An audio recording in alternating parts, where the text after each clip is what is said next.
ਧੰਨ ਧੰਨ ਸ੍ਰੀ ਗੁਰੂ ਗ੍ਰੰਥ ਸਾਹਿਬ ਜੀਓ।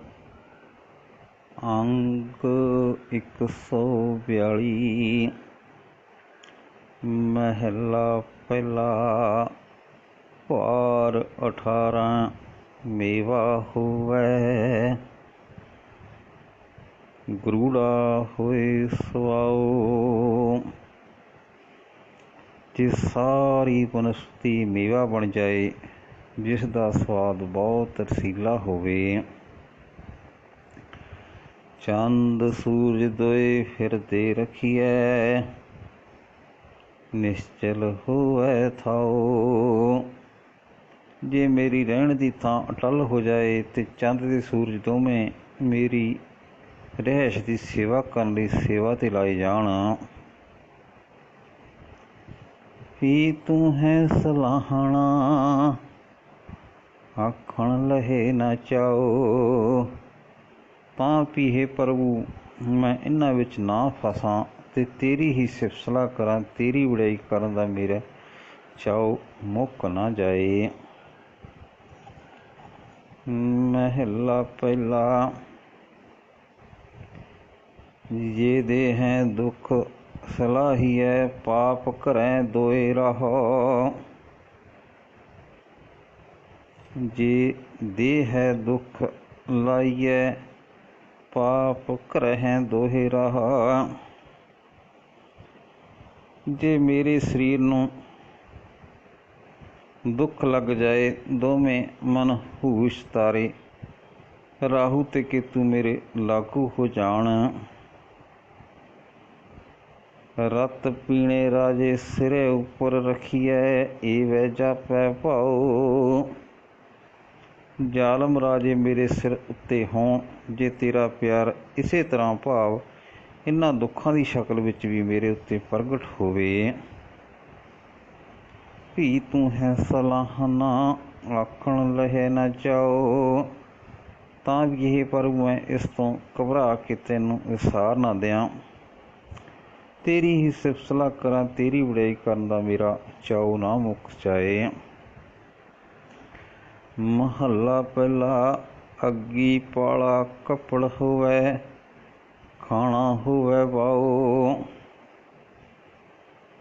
ਜੇ ਗਰਮੀਆਂ ਦੀ ਧੁੱਪ ਤੇ ਸਿਆਲ ਦਾ ਪਾਲਾ ਮੇਰੇ ਪਹਿਨਣ ਦਾ ਕੱਪੜਾ ਹੋਣ ਭਾਵ ਜੇ ਮੈਂ ਨੰਗਾ ਰਹਿ ਕੇ ਧੁੱਪ ਤੇ ਪਾਲਾ ਵੀ ਸਹਾਰਾਂ। ਜੇ ਹਵਾ ਮੇਰੀ ਖੁਰਾਕ ਹੋਵੇ ਭਾਵ ਜੇ ਮੈਂ ਪੌਣ ਆਹਾਰੀ ਹੋ ਜਾਵਾਂ ਤਾਂ ਵੀ ਇਹ ਪ੍ਰਭੂ ਤੇਰੀ ਸਿਫਤ ਸਲਾਹ ਦੇ ਸਾਹਮਣੇ ਇਹ ਤੁੱਛ ਹਨ।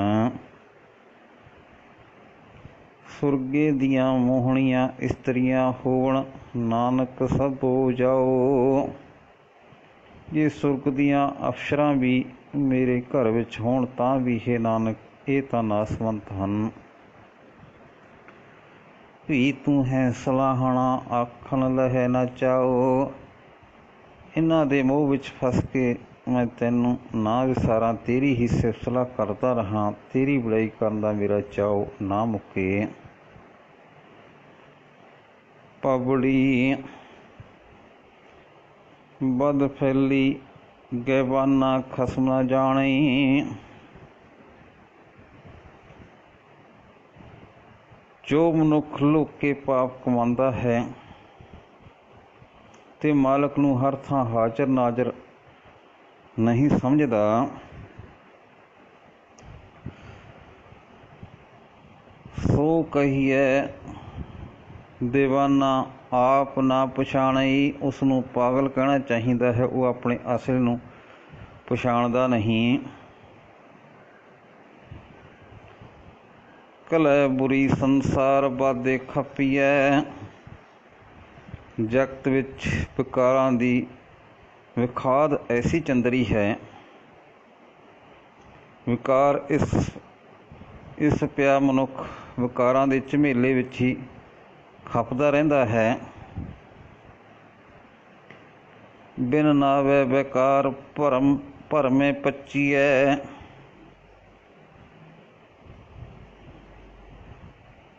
ਪ੍ਰਭੂ ਦਾ ਨਾਮ ਛੱਡ ਕੇ ਮੰਦ ਕਰਮ ਤੇ ਭਟਕਣਾ ਵਿੱਚ ਖੁਆਰ ਹੁੰਦਾ ਹੈ।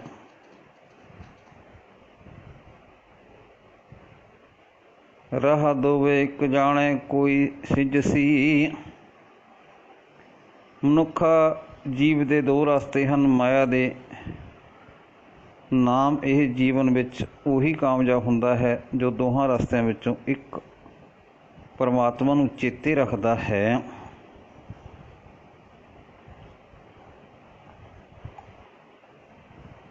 ਕੁਫਰ ਗੁਆ ਕੁਫਰਾਨੇ ਪਾਇਆ ਦੱਜਸੀ। ਨਹੀਂ ਤਾਂ ਝੂਠ ਵਿੱਚ ਗਲਤਾਨ ਹੋਇਆ ਹੋਇਆ ਹੀ ਸੜਦਾ ਹੈ।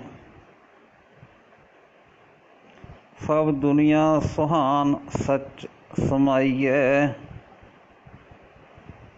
ਜੋ ਮਨੁੱਖ ਸਦਾ ਕਾਇਮ ਰਹਿਣ ਵਾਲੇ ਪ੍ਰਭੂ ਵਿੱਚ ਜੁੜਿਆ ਹੋਇਆ ਹੈ, ਉਸ ਲਈ ਸਾਰਾ ਜਗਤ ਸੋਹਣਾ ਹੈ।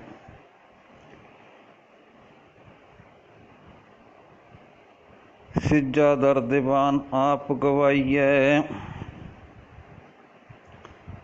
ਉਹ ਖੁਦ ਹੀ ਮਿਟਾ ਕੇ ਪ੍ਰਭੂ ਦੇ ਦਰ 'ਤੇ ਪ੍ਰਭੂ ਦੀ ਦਰਗਾਹ ਵਿੱਚ ਸੁਰਖਰੂ ਹੁੰਦਾ ਹੈ। ਮਹੱਲਾ ਪਹਿਲਾ ਸਲੋਕ।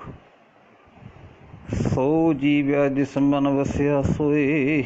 ਅਸਲ ਵਿੱਚ ਉਹ ਮਨੁੱਖ ਜਿਉਂਦਾ ਹੈ ਜਿਸ ਦੇ ਮਨ ਵਿੱਚ ਪਰਮਾਤਮਾ ਵਸ ਰਿਹਾ ਹੈ। ਨਾਨਕ ਵਰਨਾ ਜੀਵੈ ਕੋਇ। ਹੈ ਨਾਨਕ, ਬੰਦਗੀ ਵਾਲੇ ਤੋਂ ਬਿਨਾਂ ਕੋਈ ਹੋਰ ਜਿਉਂਦਾ ਨਹੀਂ ਹੈ। ਜੇ ਜੀਵੈ ਪਤ ਲੱਥੀ ਜਾਏ। ਜੇ ਨਾਮ ਬੂਹਣਾ ਵੇਖਣ ਨੂੰ ਜਿਉਂਦਾ ਵੀ ਹੈ ਤਾਂ ਉਹ ਇੱਜ਼ਤ ਗਵਾ ਕੇ ਇੱਥੋਂ ਜਾਂਦਾ ਹੈ। ਸਭ ਹਰਾਮ ਜੇਤਾ ਕਿਛ ਖਾਏ। ਜੋ ਕੁਝ ਇੱਥੇ ਖਾਂਦਾ ਪੀਂਦਾ ਹੈ ਹਰਾਮ ਹੀ ਖਾਂਦਾ ਹੈ।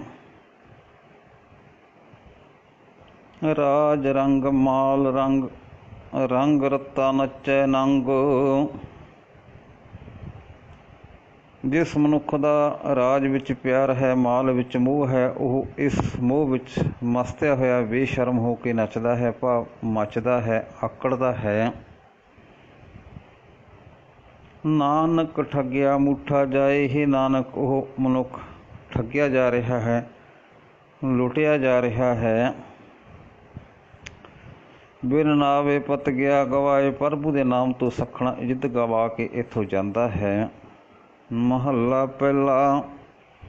ਕਿਆ ਖਾਧੇ ਕਿਆ ਪੈਦੇ ਹੋਏ। ਸੋਹਣੇ ਭੋਜਨ ਖਾਣ ਤੇ ਸੋਹਣੇ ਕੱਪੜੇ ਹੰਢਾਉਣ ਦਾ ਕੀ ਸਵਾਦ। ਜਾ ਮਨ ਨਾਹੀਂ ਸੱਚਾ ਸੋਏ। ਜੇ ਉਹ ਸੱਚਾ ਪ੍ਰਭੂ ਹਿਰਦੇ ਵਿੱਚ ਨਹੀਂ ਵਸਦਾ, ਜਿਸ ਮਨੁੱਖ ਨੇ ਸਾਰੇ ਸੋਹਣੇ ਪਦਾਰਥ ਦਿੱਤੇ ਹਨ। ਕਿਆ ਮੇਵਾ ਗੁੜ ਘਿਓ ਗੁੜ ਮਿੱਠਾ। ਕਿਆ ਮੈਦਾ ਕਿਆ ਮਾਸ। ਕੀ ਹੋਇਆ ਜੇ ਮੇਵੇ ਘਿਓ ਮਿੱਠਾ ਗੁੜ ਮੈਦਾ ਤੇ ਮਾਸ ਆਦਿਕ ਪਦਾਰਥ ਵਰਤੇ। ਕਿਆ ਕੱਪੜ ਕਿਆ ਸੇਜ ਸਕਾਲੀ। ਕੀਜੈ ਭੋਗ ਬਿਲਾਸ। ਕੀ ਹੋਇਆ ਜੇ ਸੋਹਣੇ ਕੱਪੜੇ ਤੇ ਸੋਹਣੇ ਸੇਜ ਮਿਲ ਗਈ ਤੇ ਜੋ ਮੌਜਾਂ ਮਾਣ ਲਈਆਂ। ਕਿਆ ਲਸ਼ਕਰ ਕਿਆ ਨੇਬ ਖਵਾਜੀ। ਆਵੈ ਮਹਿਲੀ ਵਾਸ। ਤਾਂ ਕੀ ਬਣ ਗਿਆ ਜੇ ਫੌਜ ਚੌਬਦਾਰ ਚੋਰੀ ਵਰਦਾਰ ਮਿਲ ਗਏ ਤੇ ਮਹਿਲਾਂ ਵਿੱਚ ਵਸਣਾ ਨਸੀਬ ਹੋਇਆ। ਨਾਨਕ ਸੱਚੇ ਨਾਮ ਬਿਨ ਸਭੈ ਟੋਲ ਵਿਨਾਸ਼। ਹੇ ਨਾਨਕ, ਪਰਮਾਤਮਾ ਦੇ ਨਾਮ ਤੋਂ ਬਿਨਾਂ ਸਾਰੇ ਪਦਾਰਥ ਨਾਸਵੰਤ ਹਨ। ਪਾਬੜੀ। ਜਾਤੀ ਦੇ ਕਿਆ ਹੱਥ ਸੱਚ ਪਰਖੀਐ। ਪ੍ਰਭੂ ਦੇ ਦਰ 'ਤੇ ਜਾ ਤਾਂ ਸੱਚਾ ਨਾਮ ਰੂਪ ਸੌਦਾ ਪਰਖਿਆ ਜਾਂਦਾ ਹੈ। ਜਾਤ ਦੇ ਹੱਥ ਵਿੱਚ ਕੁਝ ਨਹੀਂ ਹੈ, ਭਾਵ ਕਿਸੇ ਜਾਤ ਵਰਨ ਦਾ ਕੋਈ ਲਿਹਾਜ਼ ਨਹੀਂ ਹੁੰਦਾ। ਮੋਹਰਾ ਹੋਵੇ ਹੱਥ ਮਰੀਐ ਚਖੀਐ। ਜਾਤ ਦਾ ਹੰਗਾਰ ਮੂਹਰੇ ਸਮਾਨ ਹੈ। ਜੇ ਕਿਸੇ ਪਾਸ ਮੂਹਰਾ ਹੋਵੇ, ਭਾਵ ਕਿਸੇ ਜਾਤ ਦਾ ਹੋਵੇ, ਜੇ ਉਹ ਮੂਹਰਾ ਖਾਏਗਾ ਤਾਂ ਮਰੇਗਾ। सच्चे की सरकार जुग जुग जाणीए। अकाल पुरख ਦਾ ਹੈ ਨਿਆਂ ਹਰੇਕ ਯੁੱਗ ਵਿੱਚ ਪਰਤਾ ਸਮਝ ਲਵੋ। ਭਾਵ ਕਿਸੇ ਵੀ ਯੁੱਗ ਵਿੱਚ ਜਾਤ ਦਾ ਲਿਹਾਜ਼ ਨਹੀਂ ਹੋਇਆ। ਹੁਕਮ ਮੰਨੇ ਸਰਦਾਰ ਦਰ ਦੀਵਾਨੀਐ। ਪ੍ਰਭੂ ਦੇ ਦਰ 'ਤੇ ਪ੍ਰਭੂ ਦੀ ਦਰਗਾਹ ਵਿੱਚ ਉਹੀ ਇੱਜ਼ਤ ਵਾਲਾ ਹੈ ਜੋ ਪ੍ਰਭੂ ਦਾ ਹੁਕਮ ਮੰਨਦਾ ਹੈ। ਫਰਮਾਨੀ ਹੈ ਕਾਰ ਖਸਮ ਪਠਾਇਆ। ਖਸਮ ਪ੍ਰਭੂ ਨੇ ਜੀਵ ਨੂੰ ਹੁਕਮ ਮੰਨਣ ਰੂਪ ਕਾਰ ਦੇ ਕੇ ਜਗਤ ਵਿੱਚ ਭੇਜਿਆ ਹੈ। ਤਬਲਬਾਜ਼ ਵਿਚਾਰ ਸ਼ਬਦ ਸੁਣਾਇਆ। ਨਗਾਰਚੀ ਗੁਰੂ ਦੇ ਸ਼ਬਦ ਦੇ ਰਾਹੀਂ ਇਹੀ ਗੱਲ ਸੁਣਾਈ ਹੈ। ਭਾਵ ਗੁਰੂ ਨੇ ਸ਼ਬਦ ਦੇ ਰਾਹੀਂ ਇਸੇ ਗੱਲ ਦਾ ਢੰਡੋਰਾ ਦੇ ਦਿੱਤਾ ਹੈ। ਇੱਕ ਹੋਵੇ ਅਸਵਾਰ ਇੱਕ ਨਾ ਸਾਖਤੀ। ਇਹ ਢੰਡੋਰਾ ਸੁਣ ਕੇ ਕਈ ਗੁਰਮੁਖ ਤਾਂ ਅਸਵਾਰ ਹੋ ਗਏ ਹਨ। ਭਾਵ ਇਹ ਰਾਹ 'ਤੇ ਤੁਰ ਪਏ ਹਨ। ਕਈ ਬੰਦੇ ਤਿਆਰ ਹੋ ਪਏ ਹਨ। ਇੱਕ ਨੀ ਵੱਧੇ ਭਾਰ ਇੱਕ ਨਾ ਤਾਕਤੀ।